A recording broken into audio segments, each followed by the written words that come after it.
What you see here is $10,000 on the table. You can take this money as a loan, but I will charge you a little bit of interest rate. Like most people, you take the money and you go buy a nice car. But in 10 years, it's time to pay me back. And because of interest rates, now you owe me $20,000 and not 10. You will say, I don't have money to give you. And if you don't, I take your car and a piece of your house. This is how debt works. And after 3 years of traveling the world, I noticed that this is exactly what China is doing. For example, take the small island nation of Sri Lanka. This developing country needs money and China has a lot of it. So Sri Lanka took billions of dollars in Chinese loans. It was easy money just there to be taken. And with that, they built skyscrapers, highways, airports, and shipping ports. The country grew and prospered. But few years later, this easy money came with interest rates, and Sri Lanka was so much in debt that it couldn't pay back China its money. And the only way out was to give China control of what they had built. In other words, Sri Lanka lost a piece of its home to China because of debt.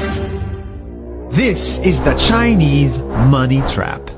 And it's a real thing I saw all over the world.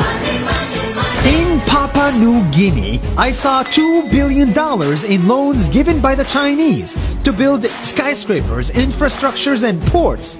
But there is no way this remote developing country can pay it back or its interest rate, and the only way out is to give China control of the country.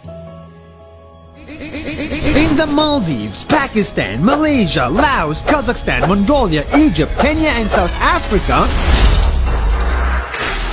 the same thing is happening, and many countries are struggling to pay back Chinese loans. If you look closely, all these infrastructure projects like highways, ports, and bridges connect to China through the sea or through the land to form something far bigger, far more powerful than just a bridge.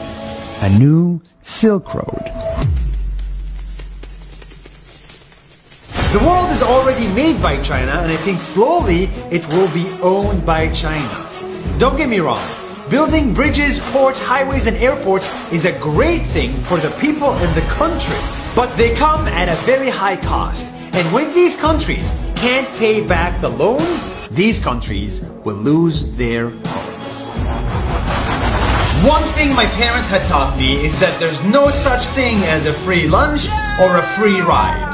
So if we're not careful with our money or other people's money, then we better start learning Chinese.